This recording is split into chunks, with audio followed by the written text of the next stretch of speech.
바로 말씀 보겠습니다. 누가복음 17장 29절로 33. 그 다음에 거기 표시해 놓으시고 창세기 19장 23절로 26절. 창세기 19장 23절로 26절. 롯이 소돔에서 나가던 날 하늘에서 불과 유황이 비오듯 하여 그들 모두를 진멸시켰느니라. 이와 같이 인자가 나타나는 날에도 그러하리라. 그날 낮에 지붕에 있는 사람은 집안에 있는 물건을 가지러 내려가지 말고 들에 있는 사람도 마찬가지로 돌아가지 말아야지 할 것이니라. 롯의 안위를 기억하라. 겠죠. 그 다음에 창세기 19장 23절로 26절. 롯이 소알에 들어갈 때에 해가 땅 위에 솟았더라. 그때 주께서 하늘에서 주께로부터 소돔과 고모라 위에 유황과 불을 비처럼 내리셨고 그 성읍들과 모든 평지와 성읍들의 모든 거민들과 땅에 자라는 것들을 뒤엎으셨더라. 그러나 롯의 아내는 그의 뒤에서 뒤를 돌아보았더니 소금 기둥이 되었더라. 네, 두 구절이 연관되는 구절이죠. 예수님께서 직접 창세기에 있는 그 사건을 이렇게 다시 끄집어내셔서 말씀하셨습니다. 최초의 도시 건설자는 카인이었습니다. 카인. 창세기 4장 17절에서 카인이 성읍을 세우고 도시를 건설하기 시작했다는 거죠. 이렇게 기록되어 있습니다. 그 카인의 후손들이 태어나면서 역시 도시 문명을 지속적으로 그렇게 건설했습니다. 이제 바벨탑까지 이렇게 이르렀죠. 타락한 죄인들이 함께 모이면은 그 죄악들이 폭발적으로 증가되게 있는 거예요. 이러면 한 사람이 죄인인 것보다 두 사람이 죄인이 모의를 하면 얼마나 또 큰 두 배가 되는 거 아니에요. 죄인이 10사람이 모이면 그 죄는 또 10배로 증가하는 거죠. 그 이상으로 폭발적으로 증가하는 거예요. 수천 명, 수만 명이 사는 도시들이 얼마나 많은 그런 범죄 도시가 되겠습니까? 악의 그런 온상이 되어버리는 것입니다. 창세기 19장 10절에서도 아브라함이 조카 롯이 살고 있던 소돔성을 이 성경은 죄악의 성읍이라고 그렇게 기록하고 있습니다. 죄악의 성읍. 뿐만 아니라 지상의 역사에서 그 도시의 부패가 극에 달하면은 하나님께서 그분의 방법대로 도시들을 심판하셨습니다. 소돔과 고모라만 심판하신 게 사실 아니에요. 소돔과 고모라는 완전히 이제 사라졌죠. 흔적이 사라졌죠. 그러나 이제 지상의 역사가 시작되고 인류가 문명이 발달되면서 사람들이 이제 사방으로 퍼져나가면서 또 도시 문명을 이루고 살았던 것입니다.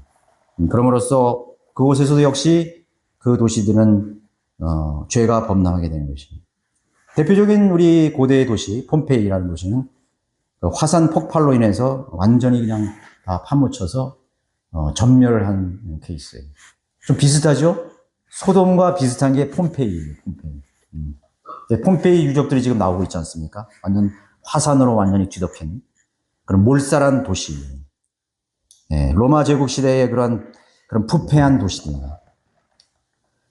지진, 해일, 태풍, 쓰나미 같은 자연재해를 하나님께서 관장하시는 것입니다.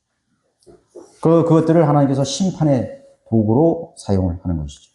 전쟁으로 심판한 도시도 있어요. 전쟁. 하와이 호놀룰루에 진주만 수천 명이 죽었습니다. 일본 비행기가 와서 그 하와이 호놀룰루를 진주만을 습게 해서 수천 명이 거기 죽었습니다. 베를린이었어요. 베를린. 러시아, 소련 군들이 진입해가지고 베를린 도시를 완전히 초토화시켰어요. 영국의 런던 2차 세계대전 때 공습으로 독일군의 공습으로 런던 시내는 폐허가 돼요. 파리도 역시 마찬가지. 일본의 동경, 미국의 B-29 폭격대가 와서 도쿄를 완전히 쑥밭으로 만들어요. 폭탄으로 심판하시죠. 수많은 도시들 헤아릴 수가 없어요. 전쟁이든 쓰나미든 무엇이든 죄든 하나님께서 도시를 심판했던 경우가 많이 됩니다. 잿더미가 되는 역사가 있습니다. 우리나라도 대표적으로 서울 한국 전쟁 때 완전히 파괴됐습니다. 메가더가 우리나라를 철수할 때 서울을 복구하기 위해서는 100년이 돼도 모자란다고 얘기했어요. 근데 이제 50년도 안 돼서 일어나니까 한강의 기적 이런단 말이죠. 한강의 기적이라고 그렇게 받아요. 한국전쟁 때 서울도 그렇게 완전히 그냥, 잿더미가 되어버리는 것이. 하나님의 심판입니다. 히로시마와 나가사키의 원폭 투하. 하나님의 심판. 그래서 그것이 소돔과 고모라에 하나님께서 불과 영으로 심판한 건 뭔 차이가 있어요? 그뿐만 아니라 여러 가지 전염병으로 하나님께서는 심판하시고. 자, 본문으로 돌아가서 롯과 그의 아내와 딸들이 이 구출은, 이 구원받은 것은 환란 성도의 휴거로 밤 4시경에, 제4경에 일어났습니다. 환란 성도의 그런 모형이죠. 환란 성도들의 휴거의 모형이었습니다. 불타는 그런 대환란 속에서 극적으로 구원받는 환란 성도의 그 모형이라고 할 수 있습니다. 지옥 같은 마귀의 속을 해서 구원받는 이 환란을 통과한 후에 성도들의 휴거의 모양이죠. 그래서 누가복음 17장 29절, 30절에서도 이 소돔과 고모라의 그 언급을 하면서 예수님께서 인자의 날을 언급해요. 인자의 날. 여러분, 인자라고 하면 예수님의 재림입니다. 주님께서 몸을 입고 이 땅에 재림하시는 날을 말하는 것이에요. 그러니까 그건 대환란 후에 주님께서 지상에 내려오는 그런 재림을 말하는 것이에요. 그죠? 네. 우리의 휴거는 인자가 아니에요. 우리는 예수 그리스도께서 공중에 오시는 것입니다.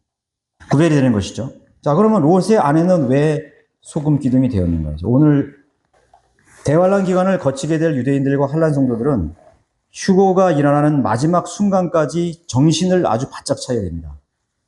그 마지막 순간까지, 예수님이 마지막 오시는 그 순간까지, 여러분 열처녀 비유 배웠죠? 자지를 않아야 해요. 그 지혜로운 처녀들은, 현명한 처녀들은 자지를 않았어요. 졸지도 않았어요. 주님이 오실 때까지 정신을 바짝 차리고 깨어 있어야 됩니다. 그 행위적인 요소예요, 그게. 그 순간까지 정신을 바짝 차리는 그런 끝까지 견뎌야 되는 그런 행위를 요구하고요. 대화를 하는 거죠. 그래서 들림받은 다섯 처녀처럼 깨어 있어야 되는 거죠. 선택받은 처녀처럼 깨어 있어야 되는 것입니다. 잘 하다가 마지막 1시간 전에 뭐 졸거나 아니면 세상을 바라보거나 적그리스 소리에 따라가거나 뭐 이렇게 한다면은 롯의 아내와 같이 이제 거의 다 롯의 아내가 이제 거의 다 구원 받았잖아요. 거의 구원 다 받았습니다. 그러나 마지막 마지막 스텝을 완성하지 못했어요. 구원을 잊어버렸죠. 거의 다 구원이 완성될 단계에서 구원을 잃어버리게 되는 것입니다. 그게 환란 성도예요. 롯의 아내가 그곳으로부터 구원받았습니다. 그 불로부터 구원받았어요. 소금기둥이 되어버렸어요. 그러면 롯의 아내는 왜 뒤를 돌아보지 말라는 그런 금기를 어겼을까요? 그 명령을 어겼을까요? 보아가 있는 곳에 마음이 가고 마음이 가는 곳에 발길이 가고 눈길이 가기 마련인 것이죠. 자기 보아가 거기 있다는 것이죠. 소중한 것이 있어요. 여러분, 사랑하는 가족이 여러분 헤어질 때 여러분 모습 보셨나요? 뭐 여러분들도 그런 거 경험하셨죠? 사랑하는 가족이만. 여러분들이 부모와 자식이 특히 이제 멀리 시집간 이제 딸이나 가족들 배웅할 때 오래간만에 우리 나자매니 같은 경우는 진짜 좀 느끼실 것 같아요. 어때요? 어머니가 안 보일 때까지 손 흔들잖아요. 그 뒷모습 안 보일 때까지 너 들어가라 그랬는데도 거기 서 계신 거예요. 안 보이는 왜 소중한 사람이기 때문에. 여러분 애인들이 헤어진 거 봤어요? 전쟁터에 가는 그런 두 연인. 정말 그 애인이 그 배를 타고 전쟁터로 갈 때 그 손을 흔들면서 마지막까지 보이지 않는 그런 모습. 서로가 이렇게 말이죠. 애틋하지? 소중한 사람이기 때문에. 내 마음에 있는 사람. 시선을 뗄 수가 없어요. 그 소중하기 때문에 그런 거예요. 롯의 아내가 왜 뒤를 돌아봤을까요? 그러한 맥락에서 우리가 생각해 볼 수 있죠. 그 소중한 것들이 뭐 여러 가지가 될 수 있겠죠? 그날 그 시간까지 쌓아놓고 아끼고 소중히 여겼던 많은 것들이 있습니다. 일단 집이 있겠죠. 토지가 있겠죠. 또 그날 그 시까지 함께 했던 친구들도 있을 거예요. 소돔성에 친구 있었을 거 아니에요. 또 이웃도 있었을 거예요. 하나님을 두려워했긴 했지만 그 소돔성에 있는 이웃들과 친구들과 완전히 분리되어서 그들의 가치관과는 완전히 분리된 그런 거룩한 하나님의 계명을 따라 사는 사람들은 아니었어요. 거기에 동화되었던 것이죠. 속으로는 하나님을 생각해요. 그러나 겉으로는 그 사람들과 동화되어 사는 거예요. 그러하기 때문에 그 소돔을 떠나갈 때 미련이 많았을 겁니다. 롯이 소알 땅에 들어갔습니다. 빠져나와서 소알 땅을 들어갔을 때 소돔과 고모라 위에 불과 여왕이 비처럼 내렸다고 기록하고 있죠. 완전한 파괴, 완전한 불과 여왕으로 녹아내렸습니다. 롯의 아내만 뒤를 돌아봤다 그랬죠. 26절에. 그 롯도 있었고 딸도 있었고 아내가 있었는데 그렇다면 그 딸들과 롯은 뒤를 돌아보고 싶지 않았을까요? 제가 생각해 볼 때 그 딸들이 가장 뒤를 돌아보고 싶었을 것 같아요. 한창 젊음의 그런 향수가 남겨있던 그 소돔 땅, 정든 친구들, 그 소꿉 친구들도 있었고, 그 친구들도 있어요. 어쩌면 사랑하는 또 연인이 있을 수도 있죠. 아마도 딸들이나 롯도 역시 뒤를 돌아보고 싶지 않았을까요? 근데 왜 돌아보지 않았을까요? 이건 시간차입니다. 시간차. 뒤에서 불소리가 나고 우레와 같은 소리가 나고 불타는 소리가 나고 비명소리가 들렸을 때 가장 먼저 시간적으로 가장 먼저 뒤를 돌아본 사람은 롯의 아내였던 것입니다. 롯의 아내가 뒤를 돌아보는 순간 소금으로 변해버렸습니다. 그걸 누가 봤겠어요? 롯과 그의 딸들이 봤지. 돌아보고 싶었지만 엄마가 소금 기둥으로 변하는 모습을 봤습니다. 아내가 소금 기둥으로 변하는 걸 봤습니다. 그 시간차예요. 절대로 롯과 그의 딸들도 역시 마찬가지로 소돔에 대한 분명한 미련이 있었을 거예요. 돌아보고 싶었을 거예요. 그러나 어머니가 자기 아내가 소금 기둥으로 변하는 모습을 보면서 공포심에 사로잡힌 것입니다. 안 되는구나. 그래서 너무나 충격적인 광경이죠. 그녀의 딸들과 롯은 공포에 사로잡혀서 뒤돌아보는 그런 행동을 억누를 수가 있었던 것입니다. 그들은 경건하지 않았어요. 미련이 많았어요. 언제든지 돌아보고 싶은 그런 사람들이었습니다. 롯이 소돔에 대한 미련을 청산할 만큼 그렇게 경건한 믿음의 위인이 아니었다는 것을 성경은 분명히 말해주고 있기 때문인 것이죠. 딸들은 오죽하겠습니까? 딸들이 나중에 아버지와 관계를 맺죠. 그런 딸들이에요. 소돔과 고모라가 멸망한 후 그 위치에 그 지역은 어떻게 보내? 사해가 형성돼. 사해가 정해. 그 주위는 소금으로 가득 찼습니다. 하나님께서 가장 낮은 땅, 사해로 변해버렸어요. 지옥과 가장 가까운 곳이에요. 그리고 그 주위에는 덩어리 그냥 바위들도 그냥 그 소금처럼 바위가 형성돼 있대요. 근데 왜 하나님께서 그 소돔과 고모라를 불과 영으로 멸망시킨 다음에 소금 기둥을 만들었고 또 그곳에 소금으로 다 이렇게 봉하셨을까요? 하나님께서 부패하고 역겨운 죄의 도성을 소금층으로 덮으셨던 것입니다. 죄와 악의 냄새가 있다고 생각하는 사람은 없을 것이에요. 죄와 악이라는 것은 영적이며 혼적인 개념이에요. 냄새가 납니다. 우리는 못 맡아요. 여러분 죄의 냄새 맡을 수 있어요? 사람의 마음이나 정신세계에서 나오는 그런 죄의 냄새를 맡을 수 있어요? 못 맡아요. 근데 하나님은 맡으셔요.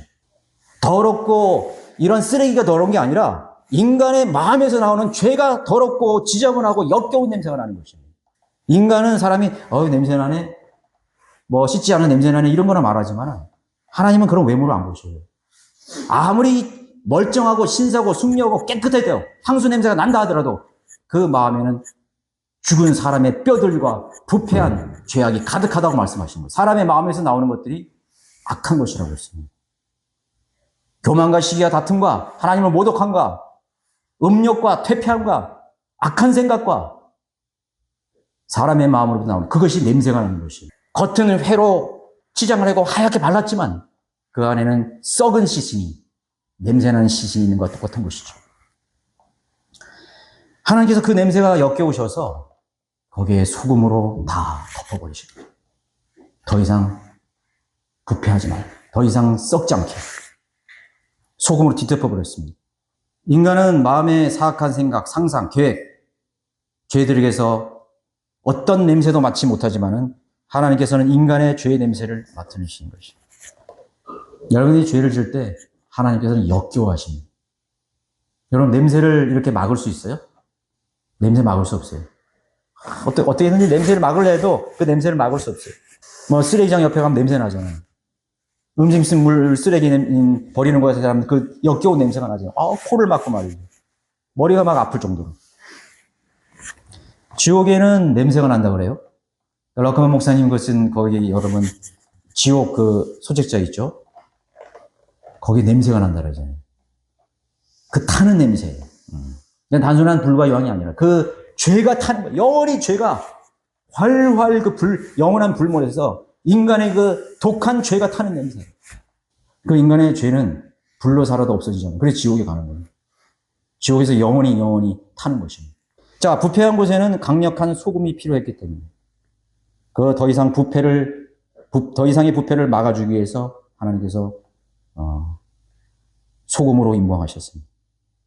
그럼 왜 롯의 안에는 소금 기둥이 있을까요? 뭐 돌도 될 수 있고, 뭐 쇠가 될 수도 있고, 뭐 나무가 될 수 있고, 그런데 왜 롯은 소금 기둥이 됐을까요? 여러분, 롯의 아내가 소금으로 변한 모습을 보면서 무엇을 생각했을까?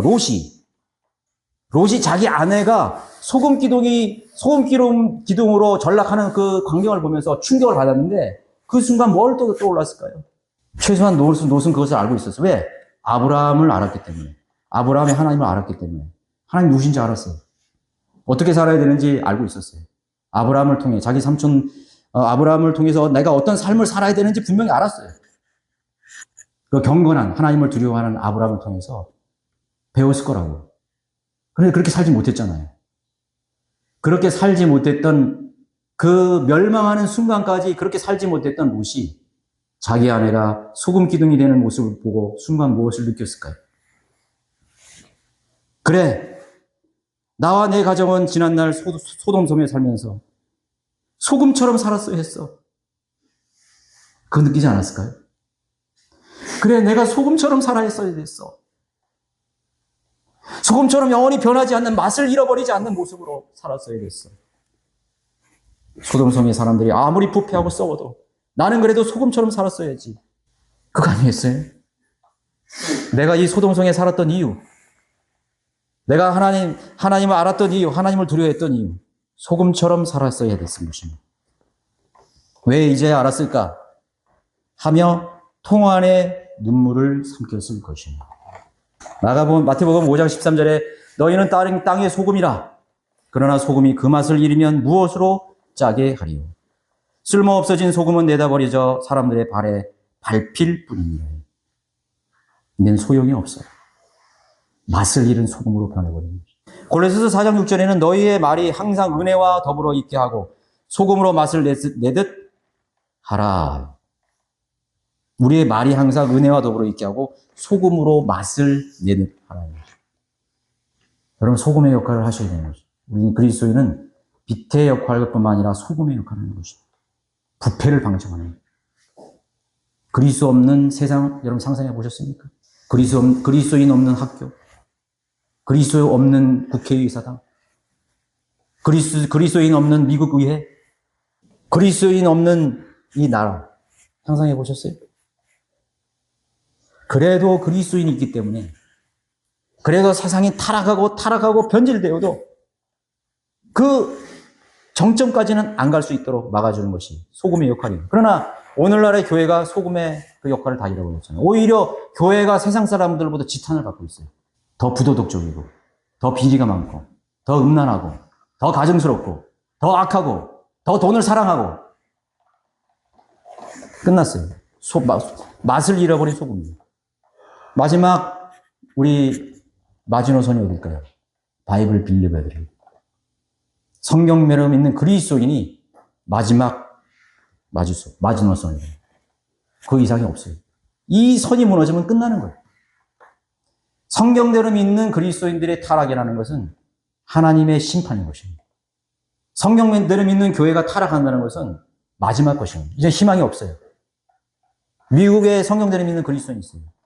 킹제임스 성경을 통해서 시작한 나라예요. 청교도들부터 시작한 그런 믿음의 유산들이 내려오다가 배교했습니다. 성경을 버렸습니다. 성경을 보니까 복음이 변질됐고 진리가 없어 사라지고 세상의 수많은 그런 가치관들과 죄들이 교회 안으로 들어왔습니다. 소금의 역할을 할 수 없어요. 그러나 이 시대에도 성령대로 믿는 소수의 그리스도인들이 교회들이 남아있습니다. 남아있습니다. 믿음의 전통을 유지하려는 그런 교회들이 있어요. 그리스도인들이. 그들이 기도합니다.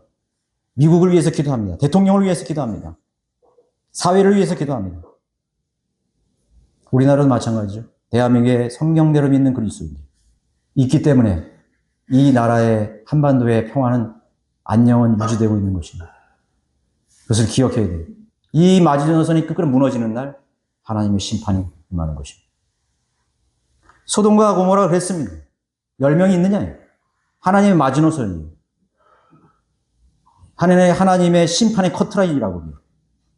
네. 분명히 하나님께서 이 민족, 이 대한민국의 심판의 커트라인이 있을 거라고요. 우리는 몰라요. 하나님 몇 명입니까, 하나님?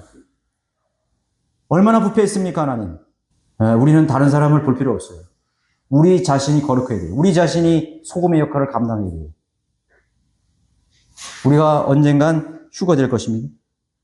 자, 우리에게 주는 교훈이 무엇입니까? 환난 성도들도 휴거될 것입니다. 롯의 가정처럼, 롯과 그의 아내와 아딸들처럼 극심한 하나님의 심판 속에서 휴거될 거예요. 환난 성도들이 휴거예요. 자, 우리는 시대를 다시 뛰어넘어서 우리도 역시 마찬가지로 시대는 다르지만 휴거를 앞두고 있습니다. 우리도 휴거를 앞두고 있어요.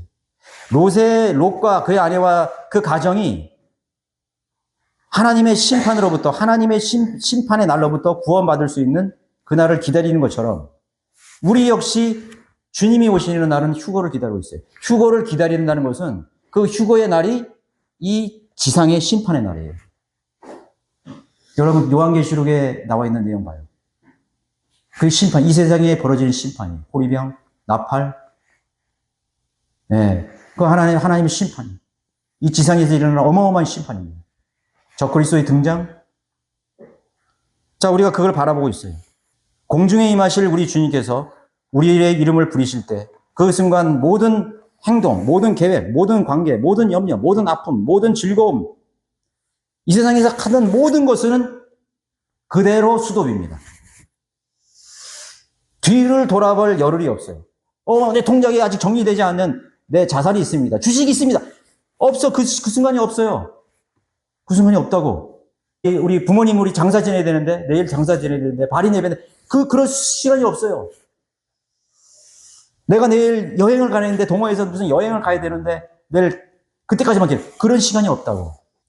네, 저 장롱 속에 부끄러운 게 있어요. 남편 몰래 감춰둔 뭐가 있어요. 아내 몰래 감춰둔 뭐가 있어요. 그럴 시간이 없어요. 내가 들림받은 다음에 내 자식들이 내가 남겨놓은 그런 유산 속에서 부끄러운 것을 발견할 수 있는데 내가 그거 좀 숨기고 가겠으면 그럴 시간이 없다고. 무궁화꽃이 피었습니다. 그대로 멈추는 것입니다. 돌아갈 수 없어요. 우리가 지금 그 날을 기다리고 있다고요. 빨리 정리하세요. 부끄러운 거 있으면 지금 진작에 빨리 정리하세요. 금전 문제, 무슨 사생활 문제, 비밀스러운 취미, 여러 가지 다 정리하세요. 그날이 되면은 엄청 부끄러울 거예요. 부끄러운 구원을 받는 것입니다. 오늘이 휴거의 날이라고 여러분 생각하면서 살아요. 오늘 주님이 오신다면, 오늘 차를 타고 가다 주님이 오신다면, 나는 주님 바라요. 내일 아침 주님이 오신다면, 오늘 밤 주님이 오신다면, 내일 점심 때 주님이 오신다면, 항상 여러분 휴거 연습을 하십시오. 휴거 연습이라니까 좀 그런데 휴거 준비를 하십시오. 주님께서 부르실 그 순간을 대비해서 항상 준비해 주셔야 돼요. 항상 모든 것을 깨끗하게 여러분 정리하십시오. 깨끗하게 정리하려니까 청소하라는 말이 아니에요. 지저분해도 괜찮아요. 방이 좀 어질거지고 좀 화장실이 청소 안 돼서 그거 상관없어요. 그거 중요하지 않아요, 사실은요. 더 중요한 것은 여러분의 마음을 청소해야 됩니다. 여러분의 사생활을 깨끗하게 해야 돼요. 여러분의 인간관계를 깨끗해야 돼요. 하나님 앞에 부끄러움이 없는 모습으로 가야 돼요. 저 그리스도인들 빚만 잔뜩 지고 가네. 부끄러운 것을 청산해야 됩니다. 너절만하게 살면 안 돼요. 지저분한 여러분 세상 가치관에 남겨놓은 그런 것들을 다 정리해야 됩니다. 연습하십시오. 준비하십시오. 오늘 주님이 오신다면. 동시에 우리는 뭘 해야 됩니까? 뒤로 남겨질 사랑하는 사람들에 대한 준비죠. 내가 오늘 복음을 전하지 않은 사람이 있었는가? 내가 찾아가지 않은 사람이 없는 거예요. 여러분, 휴거를 준비하지 않으면요, 그렇게 할 수 없어요. 만약 내일 저녁 6시에 주님이 오신다면, 여러분 어떻게 살 것 같아요? 모든 것을 다 그만두고 찾아가야죠. 부모님을 찾아가고, 자녀들 찾아가고, 친구를 찾아가고, 이웃을 찾아가고, 문을 두드리고, 그렇게 할 거 아닙니까? 우리는 휴거를 앞둔, 막 눈앞에 휴거를 앞둔 사람처럼 살아가요. 그것이 바이블 빌리버들. 언제든지 떠날 준비가 돼 있어요. 여러분, 미국에 이민 가는 사람 한번 보세요. 어떻게 사나? 짐 사고, 가구 사고, 가전제품 알아보고, 그럼 미친 사람이지. 아니, 미국 이민 갈 날이 얼마 안 남았는데, 가전제품 사고, 집 알아보고, 그래요? 어떻게 하면 하나라도 더 청산할까? 하나라도 버릴까? 그렇게 살잖아요. 그게 진짜 이민 가는 사람이지. 그게 휴가로 나려야지. 하나라도 정리하면서 살아야지. 하나라도 단순화시켜야지. 자꾸 주워 먹으려고 그러고. 자꾸 가지려고 그러고. 세상에 자꾸 알아볼 거 알아보고. 휴가를 기다린 사람이 아니에요. 정리해요, 정리. 생활을 단순하게 시켜야 돼요. 심지어는 자기가 하는 직업도 다 정리해야 되는 거예요, 사실. 그것은 너무 극단적이지만. 네. 그리고 또 미국에 간다면은 미국 말을 더 한자라도 더 알고 싶어 하잖아요. 한자라도 더 학원에 다니고 공부를 하잖아요. 하늘에 가야 될 사람이 세상의 지식을 배우는 게 아니에요. 하늘의 언어, 하늘의 지식을 쌓아요. 하나님의 말씀도 공부하고, 진리의 지식을 더 관심이 있는 거예요. 그게 떠나는 사람들의 자세이지. 진짜 떠나는 사람의 자세이지. 아니라고. 미국 문화도 배우고, 거기에 정보도 받고, 그 나라의 정보를 더 관심이 있어 할 것이고. 들려지는 능력은 우리가 올라가는 게 아니에요, 사실은. 주님이 우리를 지남철처럼 당기는 거지. 그렇지만 우리는 아무런 미련도 없이, 한 줌의 아쉬움도 없이 떠날 마음의 준비가 되어 있어야 되는 것입니다. 롯의 아내처럼 미련이 많아가지고, 언제든지 뒤를 돌아보고. 휴가 되면서 뒤를 돌아보는 사람도 많을 것 같아요. 주님 만날 준비가 안 돼 있는 사람. 그게 얼마나 감사합니까? 주님 만날 준비가 안 돼 있어도 은혜의 시대의 사람들은 구원받은 사람은 전부 구원받았어요. 아멘? 전부 구원받아요. 우리가 구령했던 사람들도 전부 다 하늘로 올라가요. 올라가요. 은혜의 시대이기 때문에. 소금 기둥이 되는 사람은 아무도 없어요. 행위가 아니기 때문에. 그러나 우리가 롯의 아내가 소금 기둥이 된 이유에 대해서 우리가 생각해 보면서 우리 역시 휴거를 앞둔 사람으로서 뒤를 돌아보고자 하는 마음이 완전하게 정리되어 있어야 된다는 걸 말하는 거예요. 우리가 휴거를 정말 기다리는 사람은 뒤를 돌아볼 미련이 아무것도 없는 사람이에요. 한 가지로도 아쉬움이 있으면 뒤를 돌아보게 돼 있어요. 한 가지로도 사랑한 것들이 여기 있으면 뒤를 돌아보게 돼 있어요. 그게 인간이에요. 보화가 여기 있으면 안 되는 거예요. 우리는 그 보화를 다 하늘로 옮겨 놓으십시오. 여러분, 이 지상의 보화를 다 하늘로 다 옮겨 놓으세요. 그러면 여러분들이 휴거되는 날 이 땅을 뒤를 돌아볼 여지가 없어요. 미련이 없어요. 아쉬움이 없어요. 나의 사랑하는 것들은 오직 저 위에 그리스도가 계신 것. 그 영원한 것. 그것이 될 것입니다. 그리고 우리는 기쁨과 즐거움으로 감사로 영광 가운데 들림 받게 될 것입니다. 남김없이 주님을 위해 드리고 헌신할 준비가 되어 있습니다. 네, 우리는 현명한 것은 뭐냐면 여기에서 우리가 미련을 남길 만한 것들은요. 먼저 주님께 드리세요. 그냥. 먼저 주님께 드리세요. 네, 시간도 드리고 물질이 있으면 물질도 하나님 앞에 드리고 여러분 마음도 드리고 몸도 드리고 다 드리세요. 사람은요. 자기가 시간과 공을 들인 것을 아끼게 돼 있어요. 이제는 주님을 위해서 시간과 땀과 청춘과 여러분들의 정성을 거기에 드리십시오. 가장 복을 받은 성도는 휴거의 날 내가 할 수 있었던 최선을 모두 주님께 드렸노라. 나의 모든 최선의 것들을 주님께 드렸노라. 나의 보화는 다 주님께 있노라. 저 천성에 있노라. 그렇게 고백하는 사람이 가장 복된 사람이에요.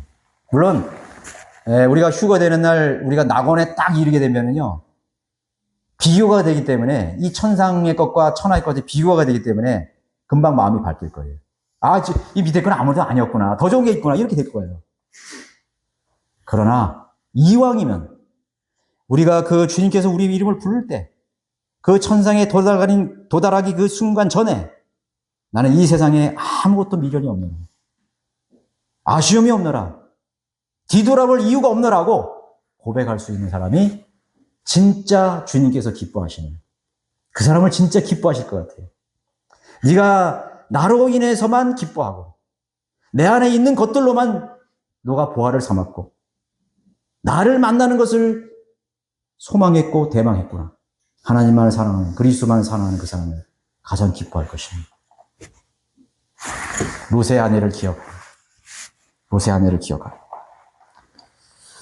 우리는 소돔 기능은 되지 않겠지만 최소한 롯의 아내처럼 살아서는 안 되겠습니다. 그렇죠? 네. 잘했습니다.